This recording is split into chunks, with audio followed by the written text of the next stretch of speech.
Om.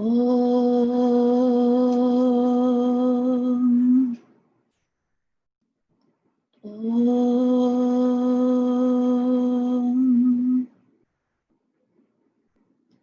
Om.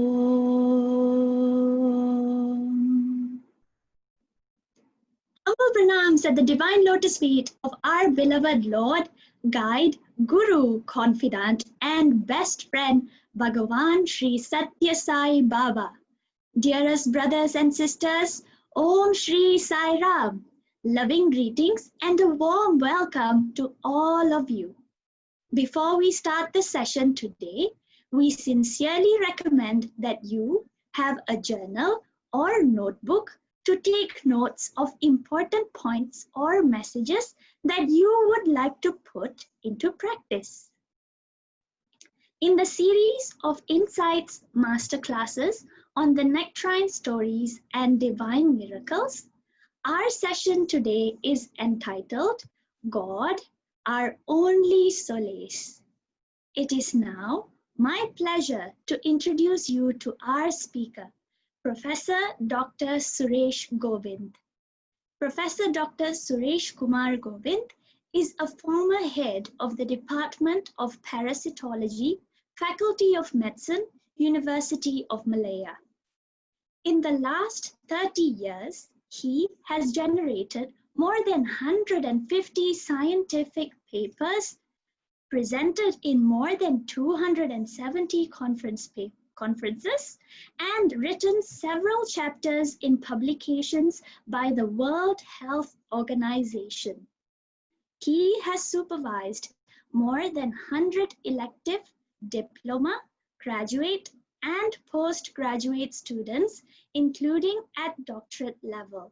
He has been appointed as reviewer for internationally refereed journals and is responsible for placing blastocystis, which is an organism, for the first time in the fact list of the World Health Organization publication on the Drinking Water Guidelines. He was the winner of the National Young Scientist Award, Malaysian Torre Grant Award, Commonwealth Scholarship Award, and Gold Innovative Award at the national level. He has also won the Malaysian Society of Parasitology and Tropical Medicine Silver Medal, the Prime Minister's Productivity Award as well. He was conferred a fellow to the Malaysian Academy of Science in 2015 and the prestigious Sandosham Gold Award Medal for outstanding contribution to the field of parasitology and tropical medicine. He has served as an expert member for the Drinking Water Guidelines Committee for the World Health Organization since 2004. He is a member of several professional societies such as the Malaysian Scientific Association and the Royal Society of Tropical Medicine and Hygiene. He has also served as the president for the Institute of Biology in United Kingdom. Professor Dr. Suresh Govind was the former president of the Sathya Sai International Organization in Malaysia. He has been instrumental in many nation-building programs in Malaysia and has traveled around the world to speak to youth, educators, and members of the organization on human values and selfless service. He has authored 7 books, mainly on human values, and the universal teachings of Sri Sathya Sai Baba. He has also served as an international consultant for Indian Ocean Center for Education in Human Values, Mauritius. He has been appointed by the Prime Minister of Malaysia to be a member of the National Unity Consultative Council and the Committee for Interfaith Promotion. Currently, Professor Dr. Suresh Govind is the Coordinator for Community Engagement under the Public Outreach Committee for the International Sathya Sai Organization. He is also the coordinator for the Friendship Group of Interreligious Service, consisting of members from all the major religious groups in Malaysia. The questions that we will be going through today were submitted by our dear participants from all around the globe. We hope that this session not only clarifies our queries, but also provides insights, inspiration, and practical tips to apply in our daily lives. Without further ado, let us commence this session. Uncle Suresh, the first question that I'd like to ask you is, at times we are overwhelmed with work or other commitments which makes us feel disconnected from God. How can we remember that God is always there with us? Thank you. Firstly, Sairam to all of you, beloved, with our infinite grace of Bhagavan Baba, infinite love and Swami's compassion that we have all been able to come together and have this opportunity to have to experience the wonderful love of Swami in this satsang. Thank you so much for giving me this honor. It is really, I always feel very motivated and enthusiastic when I speak to youth, because it is through the youth that I first came to the Sai movement 30 years ago. So there is a very soft touch that I normally have for the youth. So now there are very many questions that you have. So let me see what I can do to give some explanations or answers to that question. Firstly, many people feel that when you are stepping out into the world, when you're engaged in work, especially like, for example, a surgeon is going to work and he needs to cut. And at that moment, how can he think of Bhagavan? How can he disconnect himself from the work and suddenly feel, what do we call, feel the picture of Swami or the image of Swami? I think this is where we get it wrong, if you ask me. See, when we are in the altar with Bhagavan Baba or in the interview room or when and Puttaparthi, how do we feel? Every moment of our life, we'll have that yearning, number one. Number two, we'll feel extremely inspired. Number three, we'll feel always happy. Number four, we'll feel completely contented. Number five, we feel like we want to excel and do these things for Swami because he is the symbol of love or he's the object of love. So, and also we'll have an equanimity in our mind. We feel that we don't need anything else anymore. We feel fulfilled. This is how we should feel when we are doing our work. Whenever we step out in work, if you must be connected to the state of mind all the time, then we are actually connected to Swami. It is not the image of picture and then we find a disconnectivity. No, wherever we go, for example, the astronaut that steps out of the aircraft of the plane, I mean not plane, or the rocket, when he steps out of the rocket and he's stepping out into the moon, isn't it true that he has got a cable? And as a result of that cable, he's connected to the rocket. Therefore, he steps out and he can explore, but he knows how to come back. It is in the same way, when we are connected and have this very solid feeling of peace and happiness and joy, this is our home. And this is where Swami stays. And from this home, we can rush out and do everything else, but you always know where to come back and when to come back. So we must not lose sight of this feeling and this emotional state, this mind that we must possess. This is the kind of mind that we must now develop. Actually, this is the real reason, because frankly speaking, that it is not, some people read Swami's literature. I think it's very good. We should read Swami's literature. Some people read and read and read and read. Some people clap their hands and bhajan and bhajan. All that is fantastic. But at the end of the day, the whole outcome of that exercise is that what is this exercise going to do with the mind? How is your state of your mind? As a result of reading Ramayana, are you Rama-like? That's the thing. See, it's no point reading the Ramayana, because up there, I checked up, I found out when we die and go in the heaven, it seems there's no examination. This is the frustration. But if everyone who dies and goes up there, there is a 2-hour examination. Write a book, write exposition on the wondrous values that are found in the Ramayana. No problem. You would have mugged it up and gone there and vomited in the examination hall, as how we normally do in the all examinations. And then we write, and then they will mark it and say, very good, you have passed, and enter inside. No problem. There is no oral exam also. And there is no objective questions. There is no practical assessment, nothing. There's no examination. So the whole purpose of reading, whole purpose of going to the center, whole purpose of doing all these exercises are to develop a state of mind in which what our teacher wants us to mind. This is what the youth must understand. Do not fall into the illusion of rituals. Because when you get into the ritual without understanding the purpose of the ritual, we will just do it as an activity without knowing the translational effect of that. So when we know that what we are saying, that all the time I must keep my state of mind in an inspired manner, we are connected to Bhagavan all the time, 24/7, all the time, all the time. So whenever there is a crisis, how you respond? I respond with happiness. I respond with equanimity. There is no agitation. There's no restlessness. When I behave and act in this manner, then of course it means that I am very well aware that the teacher is in my life. I think this is what the difference is that we should cultivate. Thank you so much, Uncle, for sharing this with us. So essentially, to sum up what you have said, for the first question, how can we remember that God is always there with us? We need to be practicing our sadhanas, be it singing bhajans or reading Sai literature. And by doing that, we are practicing to have this state of mind, which is the bliss that we all are, the bliss that Swami is, and Swami is within us. And by practicing this state of mind, you gave the beautiful example of how the astronaut remembers that he is always connected to God. And through practice, I am sure that all of us can remember that we are always connected to Swami. All we need to do is remember that connection and use it in our daily lives. Sorry, one more. Second point to that is that Swami said also, this is a reply to Professor Bagi, who asked him, Swami, it is Swami said once, all of you are part-time devotees. Then Professor Bagi said, to be full-time devotees, it is tough.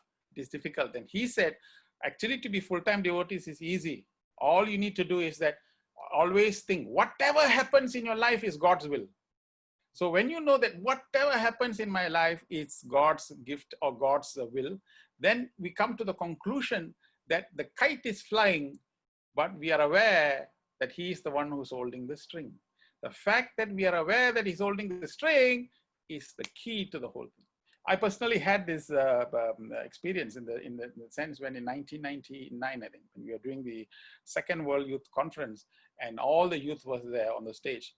And one of the things that I do also with Swami's grace is this choreography of dance and also drama. We were doing a very big drama stage closing ceremony. We were doing that. We were rehearsing on the stage many, many times. And then suddenly right in the middle of that, Swami, I had a note, a letter or rather a telegram from my wife who sent it to me and said that my father is very serious, very ill, please come back. The note said, please come back. And that's the time when I really lost myself because I love my father and I wanted to be there with him. It is at that juncture that suddenly Swami came out on the stage as well. So I ran to him and said, Swami, what do I do? Then Bhagavan said, he materialized Vibhuti and he said, he gave it to me, send it by post. You do my work. You finish my work here. You do here. I'm there, he said like that. So I kept on rehearsing 3-4 times that day to finish up the act and kept on doing it. So about 8 o'clock that night, we finished all the drama rehearsals. And as I was in the northern canteen, I still remember, one of my youth brothers came to me and said that they received the news that my father had passed away. So the very next day, I had a chance to be with Swami. And then I said, Swami, my father has passed away. And I was really in an emotional state. Swami said, I know. You stay here and do my work. Let them do that. I said, Swami, please let me go. Then he said, who will do the work here? Who will do the work here? So I was very, then he suddenly went into the interview room. He came out with the Vibhuti packet. And then he gave me a big bunch of Vibhuti packet. He said, okay, you go back, you smear it on my father's body. You smear it. Then 1-2 days later, you come back. And I said, Swami, how to come back? This is November, December, the school holidays, the ticket will be. He said, who will do the work here? Go and come, he said. So then I left everything and I left Puttaparthi, went for the funeral. It was really a very painful event. But as I finished that funeral, Brother Jega asked me, please ask my mother also whether I should go back. And then when I asked my mother, well, Swami said, asked you to come back, then you better go back. So then I returned back to Puttaparthi, and within 2 days, I got a ticket, and to get the ticket itself was another miracle story. But when I reached Puttaparthi back, I did the final rehearsal just before the final show. Swami came out, he looked at me and he asked me, all finished? I said, all finished, Swami, everything has finished. I said, now you just do my work. That's all, you do my work. So I always say that it is in the most highest tension, the most crucial moment, we must not forget the mission of Sathya Sai. This is the most important.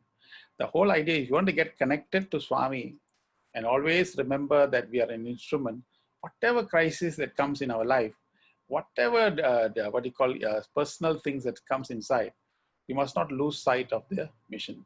We always say sometimes, can you make it? No, I can't make it. Is it possible for you to come for this meeting? Oh, when is the meeting? Saturday, 10 o'clock. Oh, I can't make it on Saturday 10. So when can you make it? Oh, this is a difficult thing. Can you call me 2 days before? Oh, 2 days before. Ah, I can't make it. I can't make it. So you keep on giving excuses. Now, this is one excuse about the funeral. I mean, the fact is, Hindu parents always want the son to do the fire. And Baba said, you stay here and do my work, which means the highest aspect also, he wants us to focus on the mission work. And this kind of feeling must be there at all times for a youth. If we can have this connectivity, then we are not just a devotee. We should not, as a youth, you should not feel, I'm a devotee of Sathya Sai Baba, I am now. No, don't feel like that. You feel that you're part of this whole big, huge Dharma Samstapana work, that I'm here for a higher mission. I'm here to make sure that everybody becomes happy by me becoming happy first and distributing the happiness to everybody. When you have this missionary zeal, you will have an enthusiasm that will always be with us. In whatever circumstances and situation, nothing will collapse us, and we will have that spirit. That is what connectivity means, really. That spirit you have, then I think for the rest of the life, you will always be happy. So this was an experience, but of course, going through that experience was very painful. But on hindsight now, I think that is something that I did. I was very happy and blessed to say that I did not forego that despite the tragedy. In fact, I did not have time to cry because I wish I had this, what's his name, Elton John's specs where, you know, this wiper used to come. So I was doing the lights on the stage and I could feel my eyes tearing, and then I felt that the wiper glass should, I should have rare glasses with wiper. but it was only after the whole drama was over and everything was happy that I ran to one corner to be with myself, to really be connected to myself, to go through the motion of emotions and all that. But till then, I was focused on trying to complete what he has asked me to do. So I think that is what the youth should continue to be inspired to do.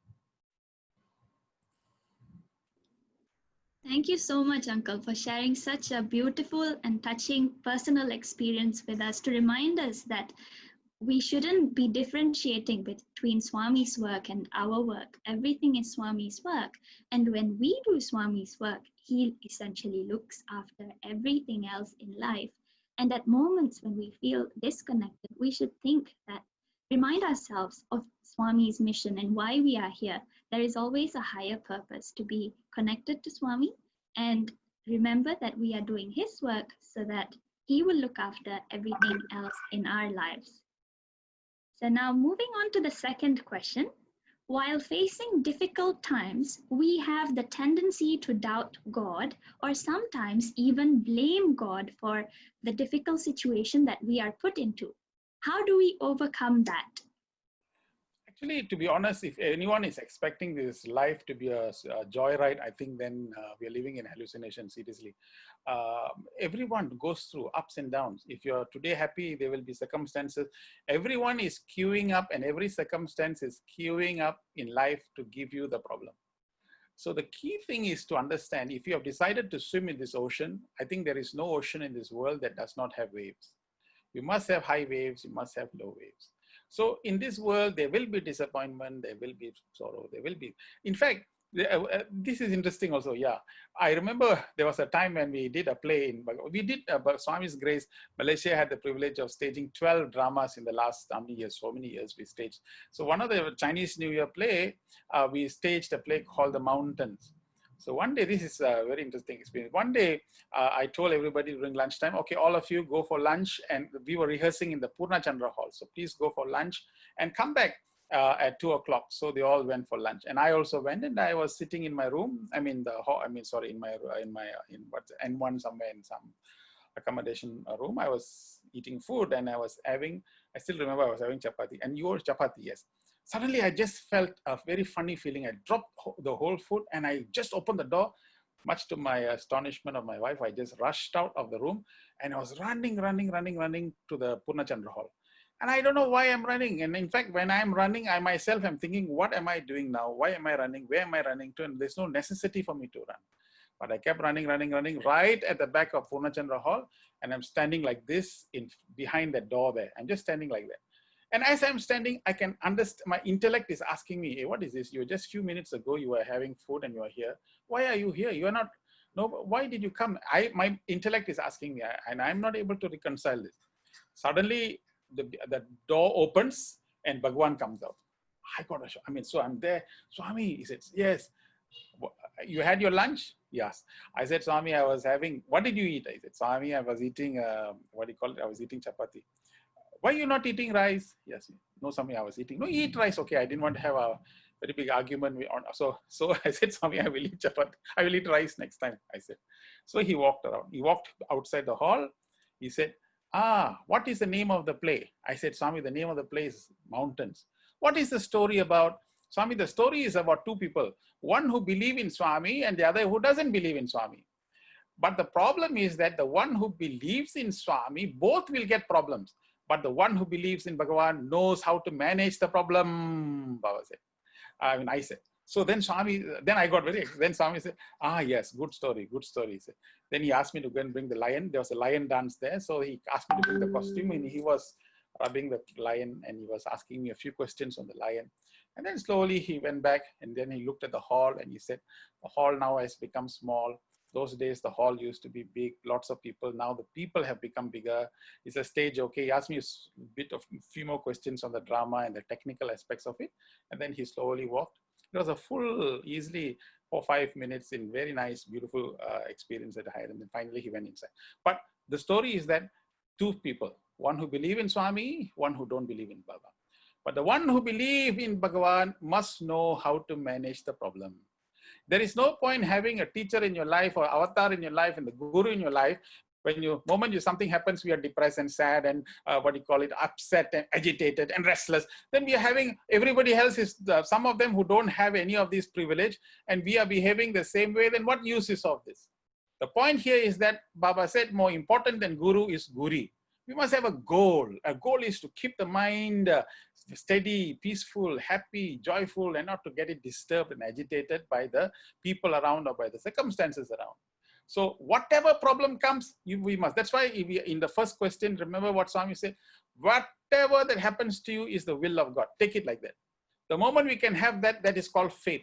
Faith in God. That faith is what it is. It is, Swami said in 1940, that letter that he wrote to his brother. What he said that who is the one that I define as a devotee? One who treats opposites the same is my devotee. Which means to say both extremes must be treated in the same manner. So once we have that kind of attitude, we'll always feel confident. The most important thing as a result of the faith is confidence. So whenever the problem comes, this one I know, Swami will give me the answer. This one I know, Swami will give me the answer. So when you have that kind of attitude, that is what is called faith. When somebody comes, something happens and then say, oh, I don't know what's going to happen to me. I'm not sure. I think this is really terrible. I really don't.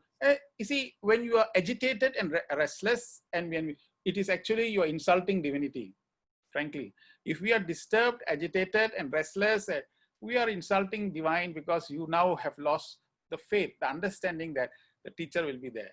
So when we have the quietude and happiness and peace, there will be a great amount of serenity and tranquility in our mind. And it is that is what is going to give us the answer. In fact, most of the answers to most of the problem comes only when the mind is peaceful, not when the mind is agitated.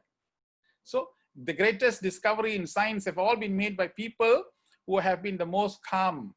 Remember the guy who sat under the apple tree and discovered Newton, discovered gravity is Newton. So like that, great people have had moments of peace and solitude.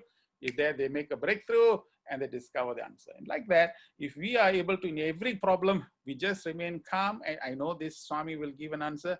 When you reach a certain state of equilibrium, one answer will intuitively bubble in you, and that's when you get the answer.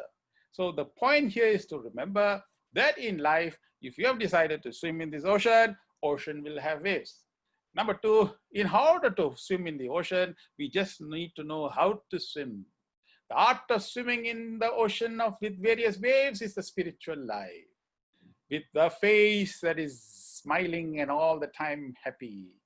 Notice all the great sages and the saints who lived in our life on earth. You think they had a joyride in their life? My God, their problems that they had is amazing. All the great masters went through so much of trials and tribulations in order to propagate the truth. Compared to them, what is our problem? And yet, whenever they were standing anywhere, they had the face of happiness and joy. You won't even think that they had a problem. There are some people who will come to you and narrate their problem so much so, you ask them, well, how are you? And then the way they narrate their problem, or somebody, how is your headache? And when they describe that entire headache to you, you have to go and take Panadol or paracetamol. So the fact is, we love distributing our sorrow compared to distributing our happiness. So Swami, youth, the Sathya Sai youth, the one that is, because that is why Swami said, I want you to be like lions. Have you read anywhere in his literature that he said, I want you to be like cats and meow like cats? He never said that. I said, I want you to roar like lions. Lions means king of the forest. That's all. Simple as that. I want you to be king among men. What does it mean? It means that of all the people, your mind and system must be, your intellect must be sharp. Oh, Baba, how you want my personality to be? Oh, I want your head to be like Shankara, heart like the Buddha, hands of the Janaka. These three must come inside you. Actually, that is what master class means. You say this session is master class. It's a class that teaches you how to master. And how do you master? You must follow the three masters. What? My head must be like Shankara. Shankara's head was all the time clarity, discrimination, very fast, very high thinker. That is the mind. And the Buddha's heart must be big, large, great, compassionate. And hand of Janaka, always serving, always giving, always living. So when you have these three components of human personality fulfilling the three masters, then you will be a master.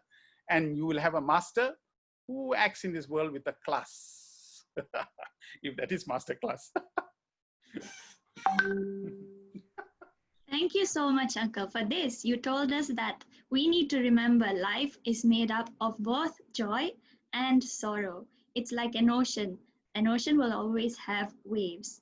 The difference between us and those who don't have Swami in their lives is that we know how to handle difficulties when we remember to believe in Swami. Most importantly, we need to have a goal, which is practice equanimity and to not be affected by whatever happens in our lives. Because after all, everything is Swami's will. And if we become agitated, it is equivalent to insulting divinity as we have lost the faith that we have in God. You also reminded us that it is only in the depth of silence that we can hear the voice of God and get the answers to all our questions. Remember, face all problems with a smile. And also you told us that we should have heads like Shankara to have clarity and discrimination, have a heart like Buddha to be compassionate, and lastly, to have hands like Janaka, be giving always. Thank you so much. Moving on to our third question. How can we seek refuge in God, especially during trying times? That can only happen if you take refuge in God during the non-tiring times. The point is that if it is already habit, that is why the Hindus always name their children gods. With God's name, Ganapati, Venkatachalapati, Krishna, Rama. The dying father calls the names of the son, and in the process, something happens to him. He has remembered God's name, and he crashes into heaven with that name of the God. This is the reason why that God's name is named. Like that, Swami himself mentioned that the father is there on the bed, dying bed. He calls the children, Saraswati, Lakshmi, Krishna, Rama. All the children came, and then the father said, "If all of you are here, who is going to look after the shop?" And that moment he died, it seems. So the thought still flew to the shop. What does it mean? It means that it is very difficult what the mind is going to remember at the last moment. It is very difficult in the tiring times when you really need God with you, unless we make it a habit, unless we make it as a culture, unless we really all the time. For example, give you a classic example. Somebody broke into your house and you don't know what it is and you cannot see. So you have a phone. So what do? You quickly phone. You phone who? Your best friend. And you don't really need to look at the paper to find out the best friend, because you have already telephoned that person so many times, you know by heart what the number is, isn't it? So how is it that you're able to remember that? Because you have phoned so many times. So during crisis, you remember your friend, is because during good times, you call your friend. So it's all about wiring, how you wire inside. So all the time when you get up in the morning, what do you get up in the morning for? What do you eat food for? When you're bathing, can you feel God's presence in your life? So like that, if you continuously connect to Swami throughout the whole day, doing whatever you want to do, then in tiring times, when in crisis and all that, it is easy for you to remember. So whenever even the car, when you go, one car is missing, you say, Sairam, Sairam, Sairam. You see, immediately the words come. You don't have to say all the other words. You will say, Sairam, Sairam. Oh, Sairam, Sairam. Oh, Sairam. You see, immediately the thing comes as a reflex. So the issue here is that what we always try to do is that we remember him only during that time. That is the problem. The whole problem is that we need to remember him all the time, constantly, as a friend. So what we should do is remember him during the what you call at every moment of our life. See, this is what happened in my own personal life. It's a story about miracles. You see, when I was doing my Form 5, well, I was not a very intelligent person. Well, I'm still not, but people say I am. But anyway, the point is, when I was doing my A levels, I did my exams, the A levels, and I failed my exams. My A levels exams. I really did very badly. So of course, everybody lost hope, and my career guidance counselor told me never to take science or never to go for science. And it was in a very precarious situation. And then, when you are in Indian, you have to be a doctor, lawyer, or engineer. This is the three things. If you're not one of these three, you're an utter failure. This is the proclamation by the community. But so therefore, when I came with that kind of result, so what to do? So my parents said, never mind, try again. So I tried again my A levels. And this time, I love sea, swimming in the sea. So all my results were below sea level, which means it's D or E, it's below sea level, So because I love the sea. So therefore, when the results were C or D or E, second time also I did very, very badly. I had no hope. All the universities closed the door, and everybody said, okay, in this case, why don't you go for vocational training? Why don't you go for something else, and all that. So everything was like that in that height of things. And I also was terribly confused. And I really didn't know what was happening in my system, and I could not know what to do. But all the time, it is not that at this point only, but right from young itself, I used to follow my father to the temple Friday evenings, I used to go to the temple with my family. And, so we had that acquaintance was with that. It was already connected to God, but not Swami, but anyway, to Ganapati, Muruga, Krishna, Rama, and all that. So when this crisis took place, of course, I went back to my, the place, went there, and I said, like every obedient Hindu, broke as many coconuts as I could, but nothing happened. So this was in this crisis. One day I came home, and when I came home, I saw my father cry. And I opened the door, I saw him crying, because I was the eldest in the family, and he wanted me to, they wanted me to call me a doctor. So when I closed the door and I realized that this will not do, something is not right somewhere. So I started to make a long walk. I took long time. I began to examine, am I stupid? What's happening to my system? Why am I not able to recall? Why am I not able to concentrate? What's happening? So I made a long, but one thing I took that, I still remember, I said to myself, whatever happens, my parents one day will call me a doctor. That is what I was keen, because that was the vision and I wanted to fulfill that.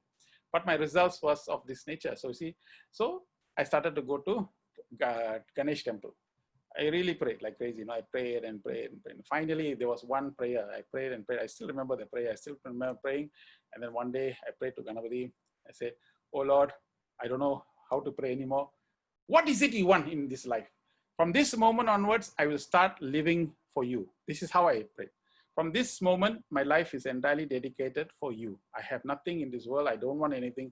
I will only do for you. That's the actual prayer that I did. And somehow or other, one college door opened their gates and they allowed me to come and sit. So I started doing my Bachelor's of Science, Diploma in Science, Bachelor's in Science. It is in this college, in the last year, a few months before I graduated, that Brother Jaga came to my college. He came to speak on Hinduism. So he stood in the front, and you know how he speaks with a lot of vigor and fire and all that. So I was very captivated by the way he spoke. So I followed, I literally walked with him to the car, but there's something magnetic which I cannot explain. So I literally followed him back to the Sai Center, and then that's how I became a Sai devotee. That also initially, I never said, I saw somebody singing Ganesha Sharanam, Sharanam Ganesha. I didn't sing that because, I'm sorry, Ganesha Sharanam, Sharanam Ganesha, I sang Ganesha Sharanam. But when they said Sai Sharanam, Sharanam Saisha, I didn't sing because I did not get that affinity to us. So all the God's form I sang, but I liked the people, I enjoyed the seva, I did this, but something happened. So in the moment, what's happening is that, what I'm trying to tell you is that something took place in that system in which all the time when you get connected, because I was connected in the moments that I was not in the crisis moment, but when I had the crisis, I still could connect back. And it is a result of that connection that took me to Swami, and therefore here I am. So after 30 years, I'm still here. Today, I'm, as what the CV was saying, what a professor, university and all that, I still can't believe some of the things that I've done, but mainly it's all because of the simple reason that when Swami decides to touch you, then there's a transformation that will take place. And you'll find that a lot of things happen in your system. So from that moment onwards, I still remember, every day I take Father Namaskar from my parents when they were around. I mean, when my father was around, used to do that every day. So culturally, a lot of alignment started to take place. People don't understand these things.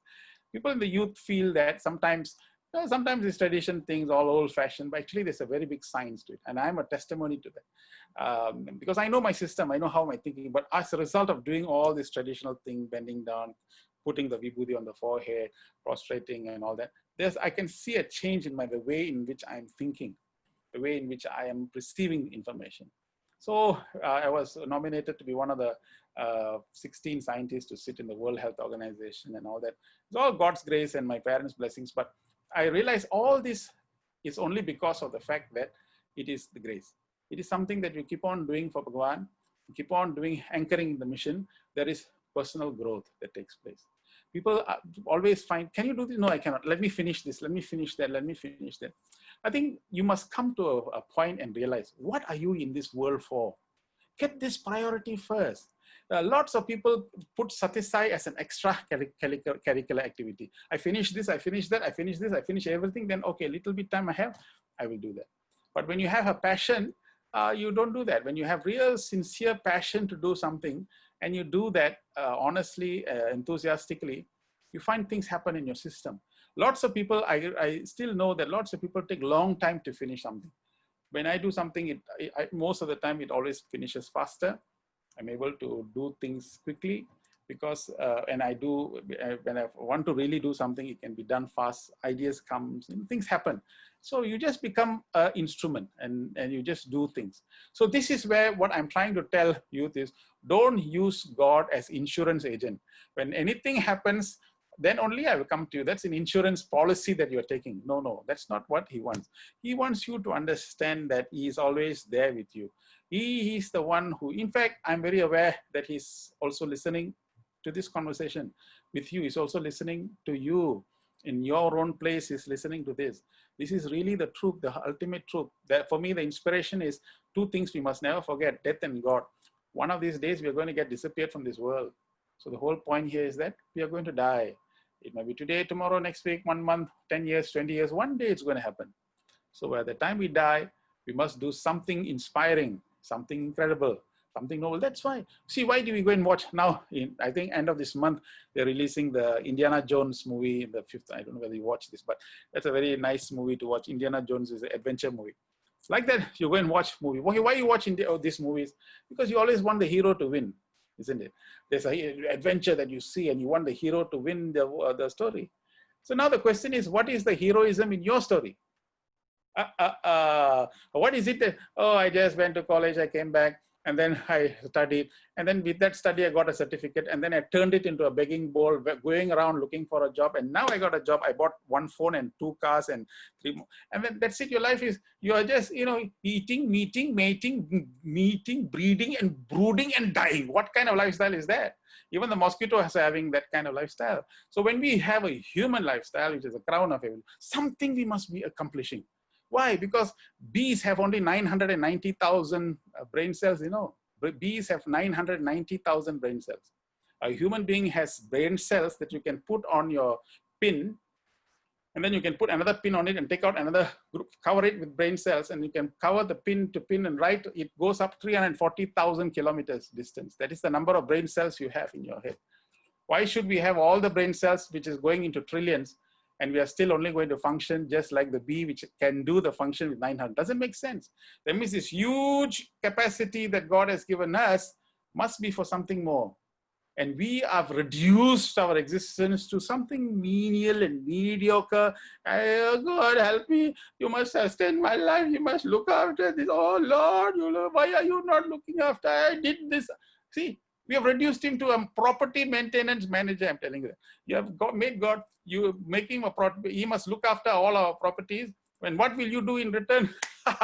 Don't I sing 1 or 2 songs when I come for bhajan? Okay, in exchange for that one bhajan song, I must look after this. I must do this for you. I must. So the whole point of the story is we have to be very clear what we want. We are here to redeem our life. We are here to salvage our soul. And in order to do that, we must have a high vision, a great goal. The way we live our life must be totally different from different people. The way we have a higher vision must be greater, mightier, and most inspiring. Then only it makes sense. Then when we are about 60, 75, you don't have to be reading other people's books. You read your own biography and you look at it, my God, what an inspiration. What have I done? Who have done this? Oh, if you yourself feel inspired. Not when you read your story, gee, what a story is it? I don't like to read my story. Why? It is so depressing. Okay, let's keep it aside. Now take other. No need. You make your biography, make your story inspiring so that the next generation can be inspired by your work. That is what a spiritual life is all about, isn't it? Yeah. Thank you so much, Uncle, for giving such an elaborate and beautiful explanation on how we need to consciously practice in our lives, to have that constant integrated awareness, to practice in every single moment of our life and not just go to God when we are in trouble. We need to make it a habit that we remember God at all times, connect to Swami all day long. And although rituals like honoring our parents every day may seem something like, it's not so cool to do, but each and every single thing that we do has a deep meaning. And when we understand the meaning of all these practices, it adds more value to our lives. Most importantly, we need to remember that we must live for God.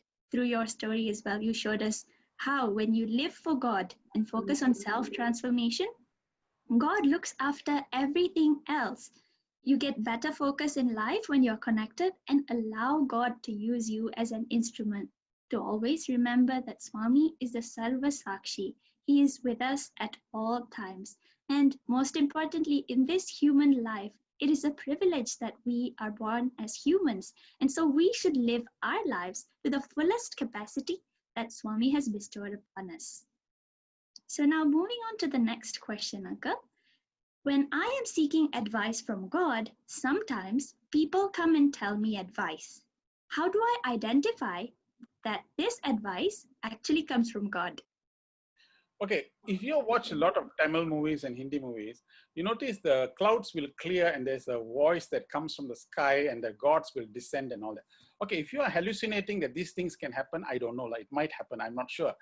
But it might not happen. The point of the story is that if you are praying today and if you go, the whole idea, the secret of life is to keep the mind open, because you find the advice or guidance coming in the form of the most insignificant thing. Somebody will just say something and then, oi, I just asked this morning and somebody has come to me this way. It could be a person who's come to sweep the room, and as he's sweeping, he says something and that clicks it. That's it. That's an answer. It is this. I don't think they will put a badge and say God. and then look, excuse me, I'm here. Remember in morning you asked that question in the altar, I am he. Okay, if that happens, fantastic, but I don't think it's going to happen. So the secret of life is to keep it open. Otherwise, you'll find like Krishna went to the Kaurava court. He himself, the Lord who showed, he is the Lord himself and showed the Vishwarupa. And then what happened? Did they change? They never changed because they were closed. The mind was closed. So the secret of life is keep it open. Everything can be a possibility. Everything can be a probability. So many times I always seen, and I love this thing because sometimes when you're asking a question or something, this has really happened. A lot of times in my life, this has happened. Something that you want really badly to know about. And then one day I was standing in front of the center. I just finished, I'm waiting for my car. And then another car passes by. And then this person winds down the glass and he gives me this book. I said, you keep this book, when you finish it, give it to me. I said, why? No, keep it. And then he drives off. And a good friend of mine. And I read the contents of the book, and that is the book that exactly the questions that I wanted to ask. It's there. And okay, why should this person give me this book? And how does it happen like that? So the universe as a conspiracy theory, in the sense that it conspires with everyone to provide you the right answer, to take you to the right solution. It's a conspiracy theory, you know. The point of the story is that everybody in this world is here to assist me, provided my mind is open and my heart is large enough to see the answers. There's a lot of stories that says that the person was drowning and the water levels were going up, and this guy climbed up on the house and he's waiting to, he's praying to God, God, please come, please come. Then one motorboat came and he said, no, I don't want you to come. God will come, God will come. And the motorboat went away. Then there was another 2 more boats that came. He said, no, no, not you, not you. Then a helicopter came down and from the top, okay, climb this. He said, no, no, no, no, God will come, God will come. And the helicopter also went away. The water levels went up and he drowned. Not understanding that these are calls, these are answers that comes. So like that, if there are people who gives you advice or they given you suggestions, all my science discoveries really is by people who, when you ask earnestly enough, somebody comes and says something, or someone puts up a paper at that moment, something happens at that moment, you know, and these are things. That means to say there's a principle of connectivity in our life. And the more and more spiritual you are, the connectivity becomes more and more clear. So we cannot possibly demarcate and say, this is God, this is friend, this is not like that. We must have the ability to be open and the ability to understand that the universe operates in this manner. This is the normal operating system. Actually, to be honest, there are lots of answers that comes by, but we don't see it because our mind is closed. We cannot see it. The universe is communicating with us all the time. The universe is trying to teach us, trying to tell us. That is why the rishis and many other people who go up the mountains, they can get lots of inspiration, get lots of insights. How is it that we are not able to do? Because our system is closed and we can't get the universe to transmit us. So the more and more, meaning to say is that I like to ask the youth, how many of you do meditation every day? It's very important. Every day we have to try and attempt meditation. Or if you, oh, I can't sit for meditation because whenever I sit in the meditation, I find that my thoughts are running all over the place, and therefore I decided meditation is not for me. So let me say, when you go to the gym, first time when you do the exercise, do you not have muscle pain in the next day? Of course, the muscle will pain, but don't you go back again? You no, I have muscle, but I have to go. Why do you do that at the physical level, but you cannot do that at the meditation? So first day, yes. Second day, yes. But third day, they will be slowly, the mind will start to recede, slowly start to connect. Then you find your connectivity will become more and more. Once you get connectivity, you can feel the answers coming to you in a very beautiful manner. In fact, everybody, whatever they say, has got answers. It's just that firstly, in the first instance, we don't question. That's another problem. We are not in a questioning mind. That's why Upanishads are full of question answer. Bhagavad Gita is full of question answer because only in questions. Baba said in Jnana Vahini, it is not inquiry alone, but intense inquiry that will give us redemption and salvation. So there has to be a questioning mind. Why is this like that? Why is it? Why am I not? Oh, the questioning. Once the questioning starts to come inside intensively, you find that the universe opens up and there will be people who will give you a book. You find in the Google some answers coming to you. Somebody will drop in inside. Some advice will come from different uncles. So many people give. All these are voices that comes to you. How you discriminate, how you use it, and how you utilize it, it depends upon our own inner wisdom. Thank you so much for sharing that, Uncle. You reminded us that we need to keep our minds open to receive, because the universe conspires to take you where you need to be as long as we are all open to receive the answers. And this is something that my mom also always tells me, Uncle. So it sounds like Swami is sending me this reminder now. You also told us that God comes in many forms to us. Each person who you meet or tells you something that you need to hear, each of them is a voice of God. As long as we remember that there is this principle of connectivity in our lives and that the universe is constantly trying to connect us to what we need to do, we must remember that being open is the secret and the key here.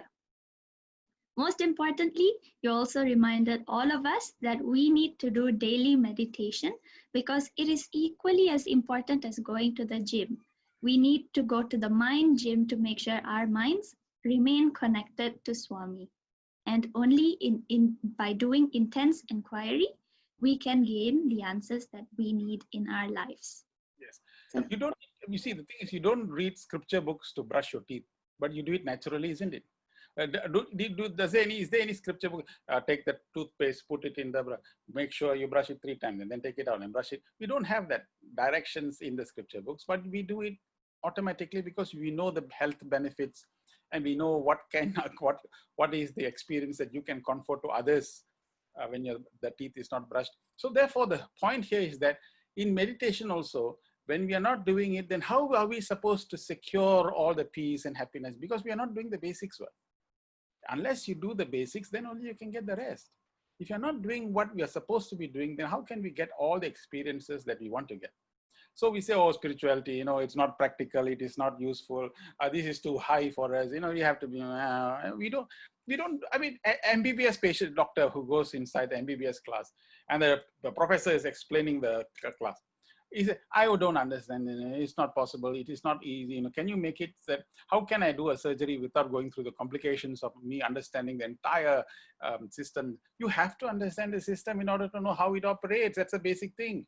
So then we memorize it, we mark it, we go for tutorials, and then we understand, we take effort to understand because we want the MBBS certificate. In the same way, a spiritual person must know what is the basic expectations. And then we must fulfill it, and we must be inspired to fulfill it. And how is that experience what the teacher is trying to say? So if it's not today, it's not possible for me, never mind, I will do it tomorrow. Day after tomorrow, 4 times, 5 times, then slowly you see an example coming. There are some, I'll give you another example of how connectivity can come in.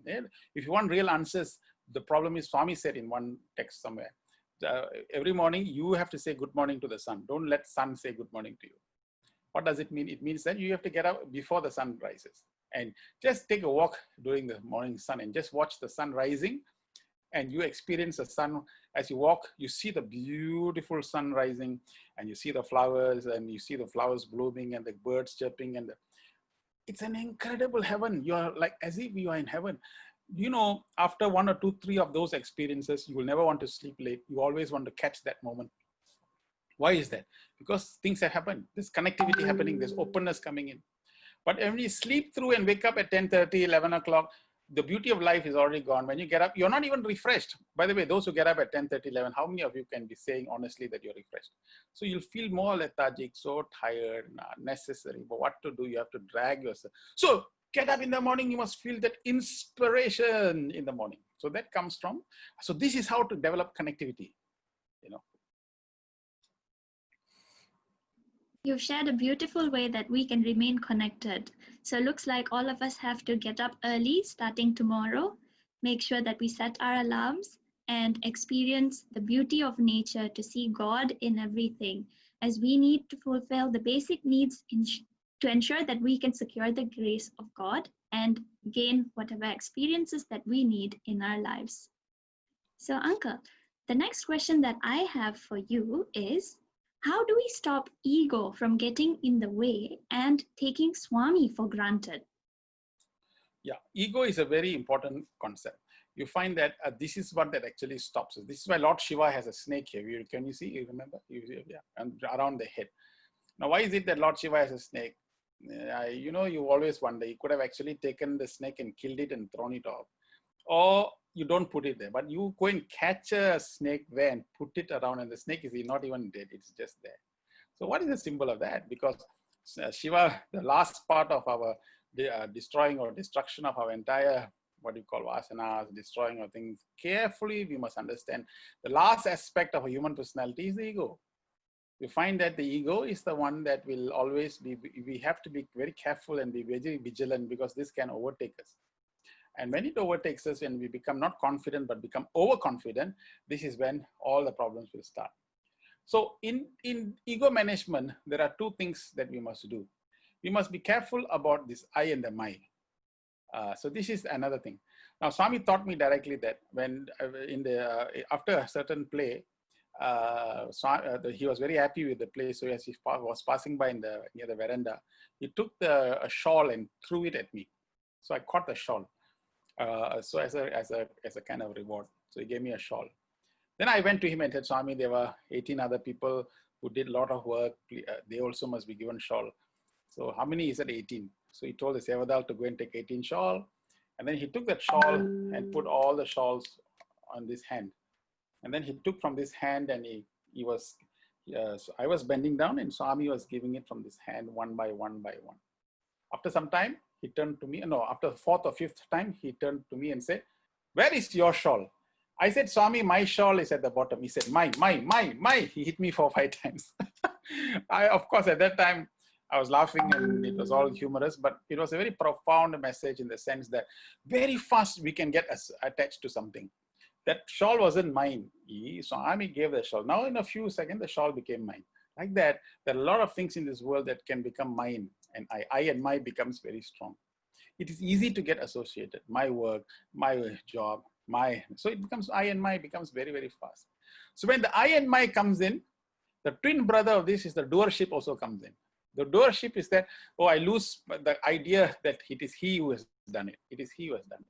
So it's a very, very important lesson, because if you're not constantly aware, you find that your consciousness will start to tell you, hey, without you think this can happen?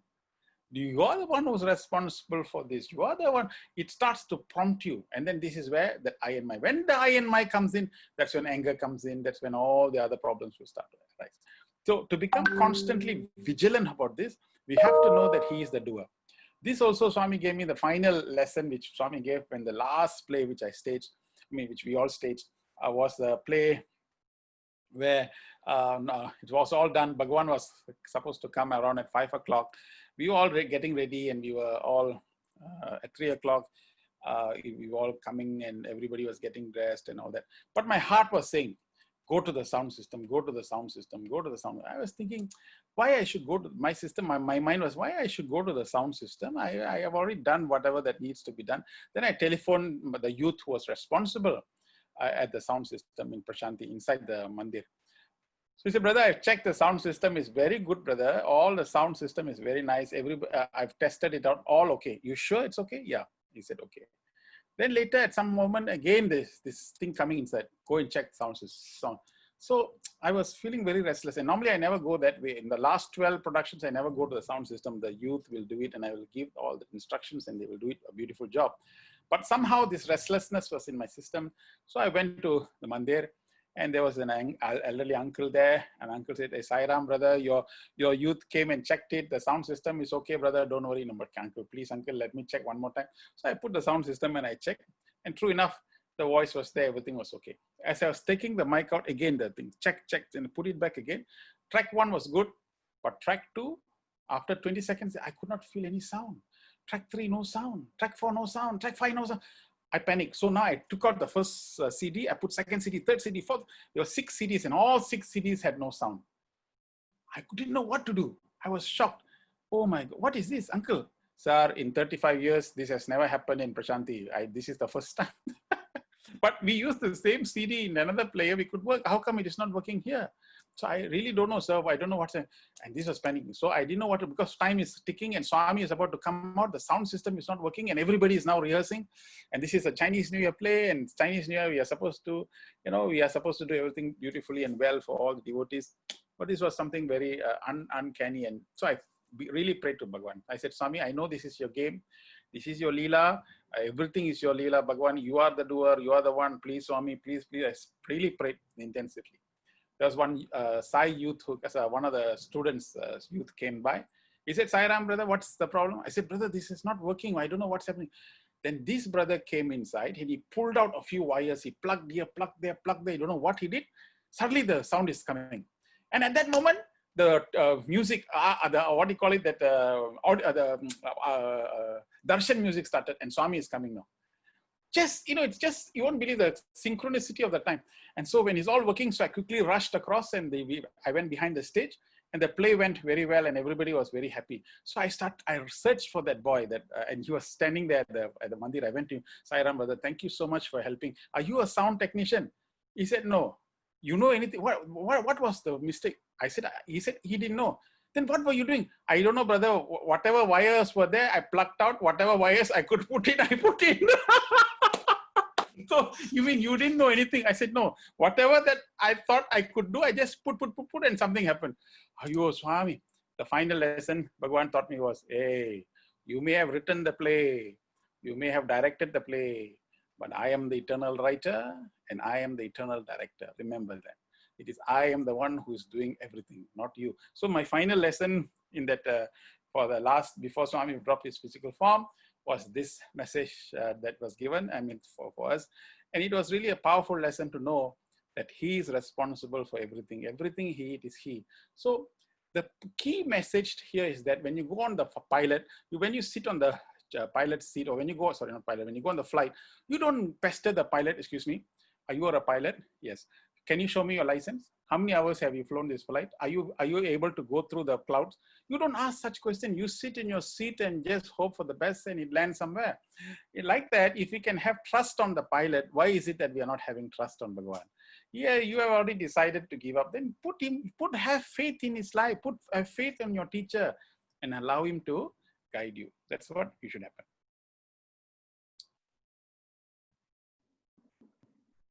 So with regards to ego, you've told us that we get attached very fast by sharing the example of how Swami was distributing the shawls.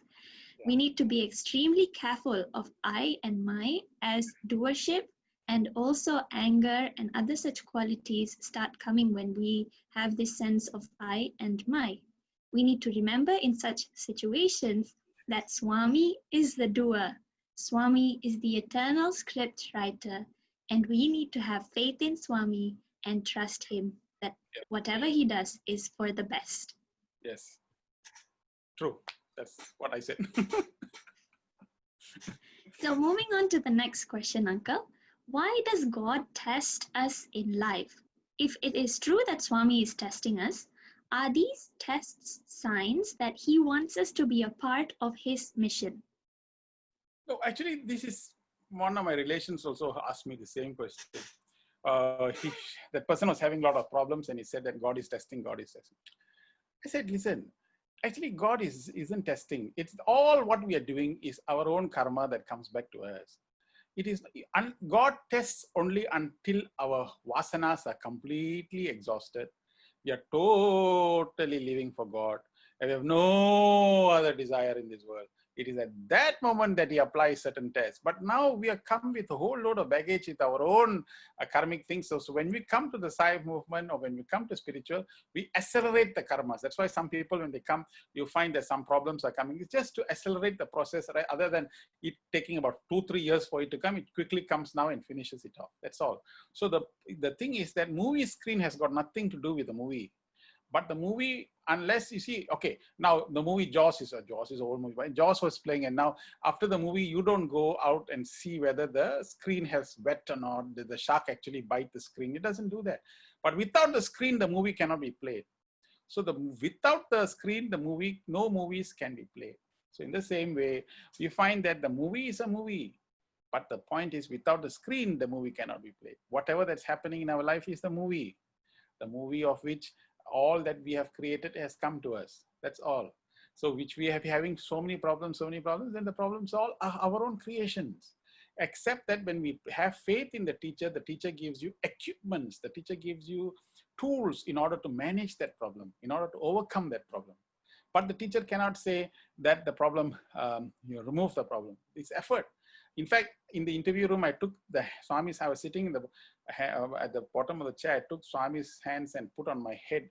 And I said, Swami said, what are you doing? I said, Swami, I want enlightenment now. Give me enlightenment. I want now. I want it now. Give me now. Swami said, enlightenment is not a business transaction for me to give you and for you to take. He said, you have to earn it, which means to say all our effort is we have to earn the effort, earn the effort. So when we earn the effort and when we do the effort, we will earn the grace. It's only the grace that gives us the knowledge. So the whole point of life is that we must struggle to redeem our life. Go forward, apply efforts, take efforts. A lot of things that we are doing. For example, in many youth in our country, all over the place, we are doing projects, you're doing, I think, very good, fantastic. But look at the real need of the youth in your country. What are the things that really is needed? Go and do those things that is something that we can elevate. Bhagwan said in somewhere, Sattvic service is what? Transforming, giving happiness to people. Today's biggest commodity loss is happiness. People do not know how to be happy. Young people are suicidal. Young people are taking their lives. Young people are depressed. Young people are... So many problems with young people. So this is where we have to play a part in becoming good mentors and good groom. People who can give them guidance. This is where we should be. So this is what we need now. We have to reassign look back at our roles and get inspired by a high ideal. Yeah. So to that question, you've said that God tests us until we decide that we are going to completely live for God. We have come to the Sai fold to accelerate our karma. The problems are our own creation. Swami gives us the tools to overcome our problems, and it's extremely important for us to put in the effort required to earn the grace of God. We need to identify the needs of others in terms of providing service and become good mentors as well as messengers of Sai to spread Swami's love to everyone. Yes. The thing is, many people don't seem to see, like if you're a professor and mathematics professor, if somebody comes and says, Professor, I've got a problem. Wow, the professor's eyes will get lit up because you know why? He's just waiting for a problem to solve. He wants to see what is it that he doesn't know how to solve. Like that, there are many problems that comes to us. We should be very excited to embrace the problem. What is your problem? Okay, I'm not able to get, I have a problem with my mother. This is true story. What happened was many months ago, last year before the MCO started, I went to one place and gave a talk. There were many members of the public that came by. And I said to them that whatever problems, you can sort it out. There's nothing that you can ever, not solve the problem. And this person said, really? Yeah. And so by the time I reached home, there was an email from this lady who said that I have a problem in the sense that whatever I do, there's a person upstairs and she's always moving the chair on, and then that is what is upsetting me because it's a wall, the ceiling is too thin and I can hear the sound. And for last 5 years, I have been suffering like this. And I don't have enough money to move out of the house, my flats. And I have told many times to her not to do it, but she's continuously doing this. Now you say that all problems can be sorted out. You tell me how I should sort out my problem. So I said, very simple. The reason why this is happening is because that person, you have done this to this person, maybe in the previous life. So every day, morning and evening and afternoon, say, I'm sorry, please forgive me, I love you and thank you. Do the Honopono thing and ask for forgiveness. Send from the soul, send from the spirit, from the Atma, send the vibrations of love like this 9 times in the morning, 9 times in the afternoon, 9 times in the evening, and continue to do that every day. 2-3 months later, I went back to that place there. And the lady came and saw me and he said, brother, something miraculous happened. One day she knocked on my door and she came to me and she hugged me and said, I'm very, very sorry. I will not do this anymore. Then I said, what happened? I said, from now on, I'm going to, because I've now become Christian and Christianity says, love thy neighbor as thyself. So that's it. So the point of the story is that we can't change the person, but we can change the circumstances based upon your spiritual quality. So all the problems that we have in our life, we can diffuse it, provided we have lots of patience and understand that every problem that comes to us is a problem that we ourselves created. Our job is to face the devil, fight till the end, and finish the game. That's it. That's so beautiful, Uncle. We need to be excited to embrace problems as there is nothing that we cannot solve. And yes, it's so beautiful as to how you shared with us the story of the lady and her neighbor and how she sent vibration by practicing the Ho'oponopono method of saying, I'm sorry, please forgive me, thank you, and I love you. We don't know what sort of problems we have created in our past lives, which is why we are facing problems at present. And so what we need to do in this lifetime is to remember to do our best, embrace those problems, and remember that God is there to help us throughout the journey. Yes. So, Uncle, we will be going through our final question for the session today. Yeah. Have you received any other questions from others? Yes, Uncle. We've gone through some of the questions that our participants have sent through the group as well. We've gone through some of those. Okay.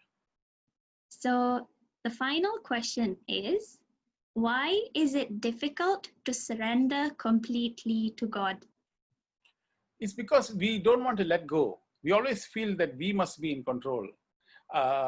And I find that why you should be in control, because we don't know our life, because everyone, no, it has to be that I have to be in control. If I let go everything, it is difficult. Some people have got this notion that, they have to be there, that everything has to operate from his will.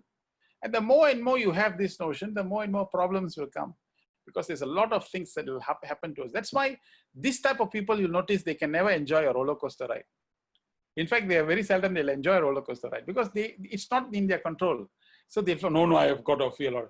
There are a lot of people, you find young children love roller coaster because they just like to let go, and just doesn't matter where it turns, how it turns, whether it goes up, whether it goes down, but you enjoy. The whole idea is to enjoy the ride. In the same way, if we are not able to allow, that's why Baba said, love my uncertainty.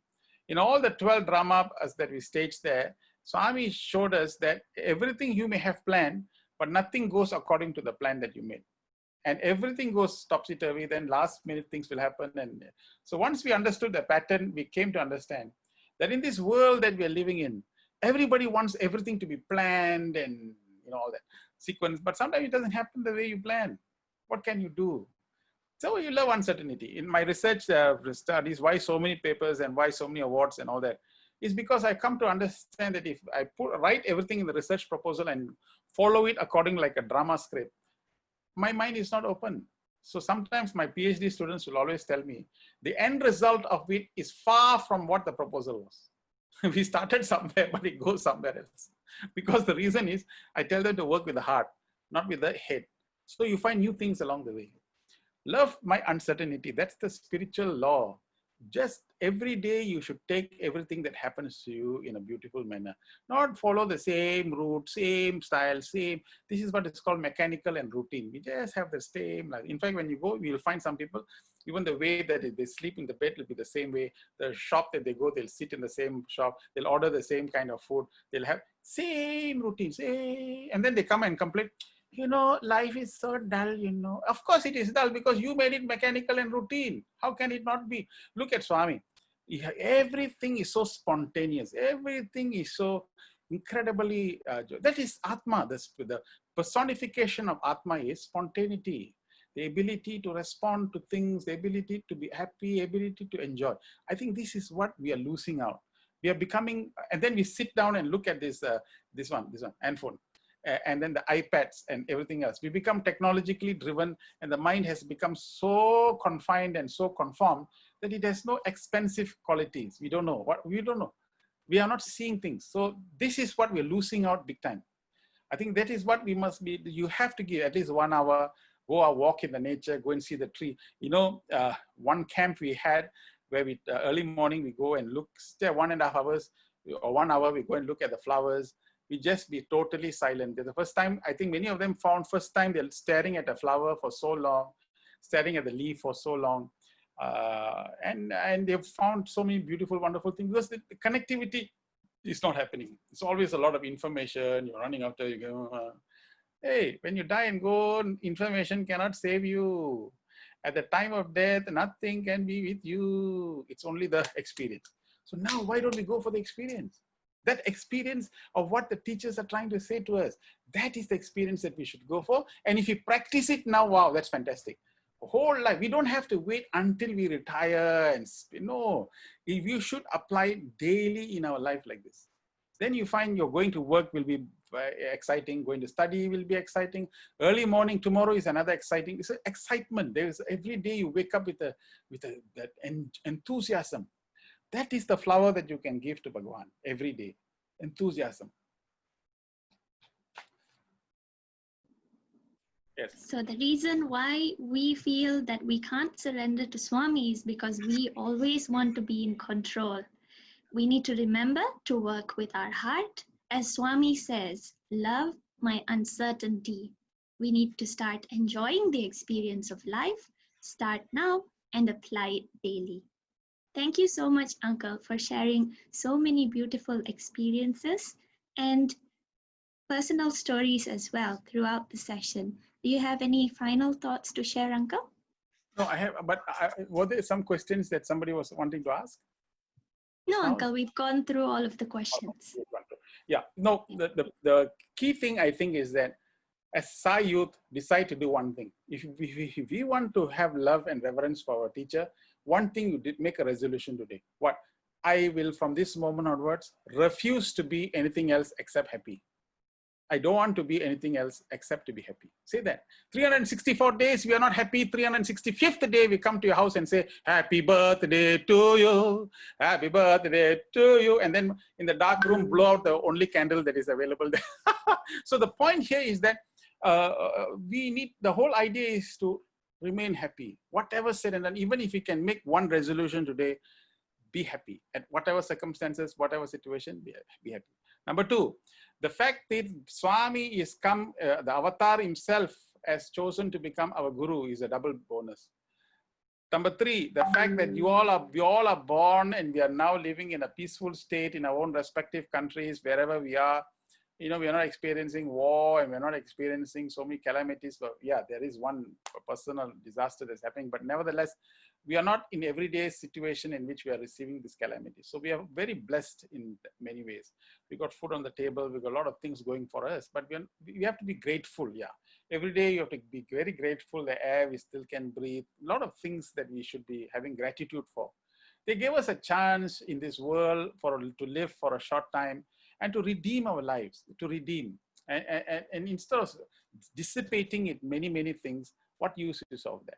Fourth point, as youth, Swami said 70th birthday, three things you must give up. What is that? Meat, alcohol, and cigarette smoking. So these three things we have to give up. In Malaysia, we started a program called DARTS. DARTS means drugs, alcohol, relationship issue, time wastage, and smoking. We have a program now with an MOU with the university. See, the point, anything external that influences the mind cannot be right. Cannot be right. It cannot be right in any possible manner because the mind must be left, the thoughts must be as crystal clear. If anything that I consume, anything that I take inside that has the ability to confuse or to have dim the clarity, then it cannot be right. Something is not right. So this is something that we must have the sense of discipline. If we have the sense of discipline in our mind and hearts and we follow the life of this nature, then we will be able to lead a very good life. Why? Because only such a mind can we have high states of meditation. When we do the meditation, we will evolve our happy state to bliss state. The happiness to bliss will come. When we are blissful and we receive bliss, my God, once we experience bliss, then you won't find anything in this world more exciting than this beautiful state that already is within us. Such a state which is full of bliss, every day getting up to this blissful state is an amazing, incredible opportunity to understand who we are and what we are. But if you're not going to do this and get involved in many things and dissipate the existing thoughts, lose our inspiration and get agitated, restless, and occasionally find some solace in the book, we won't get where we want to go. So we have to be very clear what we want and then dedicate your life for that particular purpose. Don't forget, guys, we are youth, but there's another generation of people coming in now. And that group of people, we have to give them as much guidance and help and anything that is concerned. Last point that I want to make is that there's a Yoga Shema concept. Where Baba Krishna said, whoever who does work for me, the entire Yoga Shema for this life and the next, I will take care. A lot of youth think that these all are philosophy and esoteric philosophies. It doesn't make sense. Actually, it is really true. And Swami also said that I will protect you as the eyelid that protects the eye. You know, when I was doing my PhD in Singapore, doctorate in Singapore, 8 months into the program, I did not get any answer. And my supervisor told me, I think you need to change the subject. But I needed to finish fast because, as you know, I was the eldest. I wanted to finish as fast as possible and come back. And I didn't know. And that 8 months also, I was involved almost every weekend in the teen youth program. I was involved in the youth program. I was also doing program in Singapore. And then I used to take a flight and come to Kuala Lumpur and do the drama rehearsals and all that. So I was very active in both places, in both countries. Singapore is another country, Malaysia is another country. I was spending all my weekends and night doing Swami's work. But at the same time, my own work I was doing, but I did not get any results. So one fine day, when the supervisor told me that I have to change the topic, I really felt I didn't know what to do. So I went to the library. I was reading the newspapers.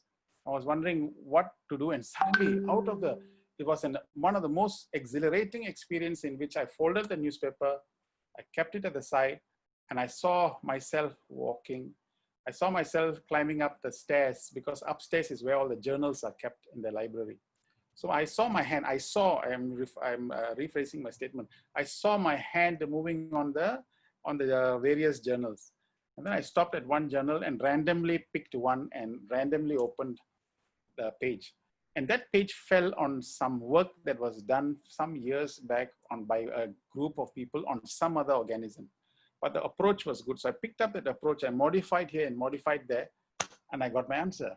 And within 1 year, 8 months, we published about 5-6 papers very fast, and I got my doctorate. And as a result of that, I came back to Malaysia and I got my National Young Scientist Award for that discovery that I made. But my point here was, it was really, I was focusing also on Swami's work. I did not 100% give all my, I was doing Swami's work, I was running here, doing there, at the same time also doing this, but somehow I couldn't get my results. But at that one point of time, when they really needed and you cried for help, he put out his hand and he gave the answer. So this is the message that I'm giving the youth.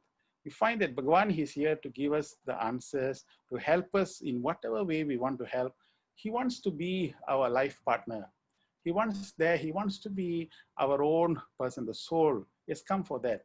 We must not take him to be like God and put him somewhere and close up and then leave him there. I think that is not what he wants. Baba said, I do not live in the body. I am not the mind. He said, I am the Atma itself, which means everyone has got Atma.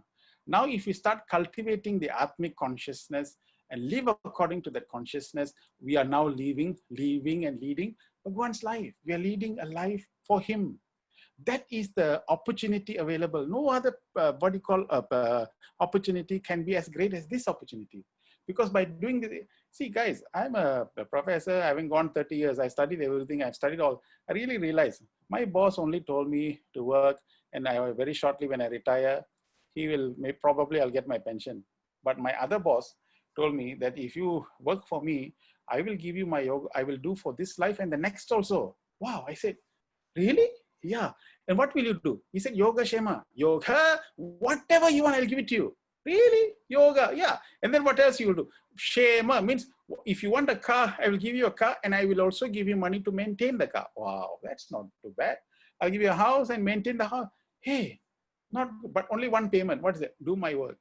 Just do my work. So I calculated everything. I thought this way is better. I thought our boss here is better.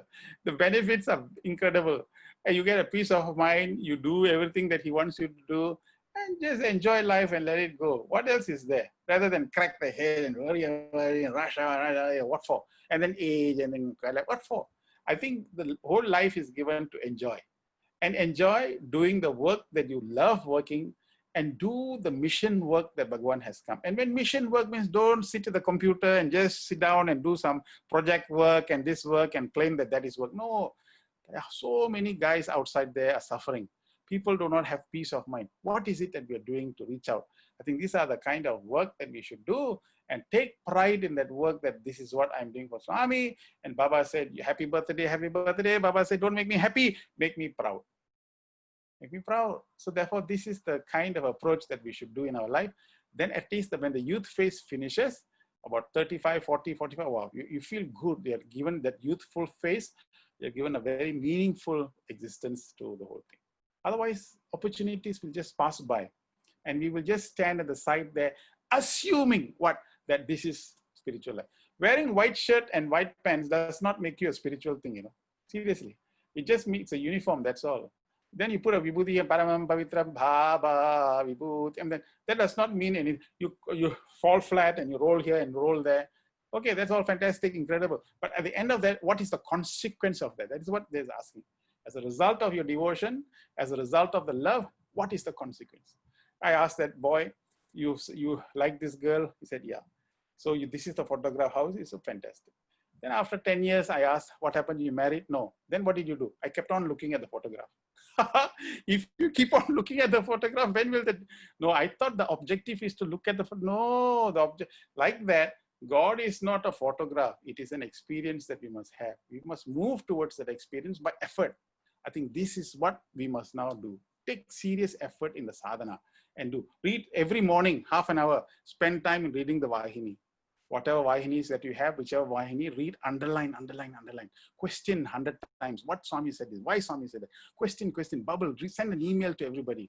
That means that sadhana. And when you keep on reading, the idea of reading is to make sure that you do this. Like that day, one sadhana, we had a session, and Swami said, character is not just about being good, but it is about treating all people as brothers and sisters. So I said, by the time the next sadhana session we have, how many of you have got people who have got resentment, or people whom you don't really meet, or you have anger? They said they have. Okay, by next satsang, you should ring up these people and speak to them and follow this maxim that treat everybody as brothers and sisters. So many of them tried, and they came back and they narrated. He said, brother, I have not spoken to this person ever since that misunderstanding. But as a result of that, they telephoned and then found that they could offload their heavy weight of your conscience. They feel much relieved. So what are we saying? That every line that Bhagavan is saying, we have to translate. And when you live like that, then it means a lot. It means that we are something different. So that is what this whole satsang is all about. So by the time next satsang starts, whatever points that we have mentioned here, we should try and attempt to practice this in our daily life. Be happy, what do you call it? Say good morning to the sun, early morning get up, be strict, abstain from all these things. You know, those kind of simple things that we do in our life, then you find that our life will be redeemed and you feel very happy in your life. Thank you. Thank you so much, Uncle, for sharing such an inspiring and uplifting session with all of us. You shared so many beautiful stories and experiences with us. So just to summarize what we've gone through, we need to be happy, be contented, be grateful, give up meat, alcohol, and cigarettes. Every day is a chance for us to understand our purpose and dedicate our lives to serve that purpose. We need to treat everyone as brothers and sisters. Swami is always there to protect us. Let us all remember this, that Swami is our Atma. So we shouldn't constrain Swami just to a photo or a statue. We need to read Swami's literature, for example, the Vahinis. Most importantly, when we do Swami's work, he looks after everything in our lives. When we take one step to Swami, Swami takes 100 steps to us. So let us all pray to Swami that we will make him proud and put in the effort to take the first step starting today. Dear participants, before we end the session today, I would like to go through some announcements. Information regarding the next theme will be shared on our website, sathya.org/ya/insights. And also, it will be shared on the Sai Young Adults Facebook and Instagram pages, so make sure to follow those pages. If you have any further questions, please do send an email to insights@satyasai.org. Please help us improve these sessions by filling in the feedback form that will be shared through the WhatsApp group and via email. Thank you once again, Uncle Suresh, for such a lovely session. Our heartfelt gratitude to our dearest Swami for his ever-loving presence in our lives. We trust that you are enjoying this insightful journey and that the information received may inspire further transformation within all of us. May our dearest Swami keep guiding us and shower his abundant blessings as always. Wishing you a lovely week ahead. Jai Sai Ram. Om Shanti, Shanti, Shanti.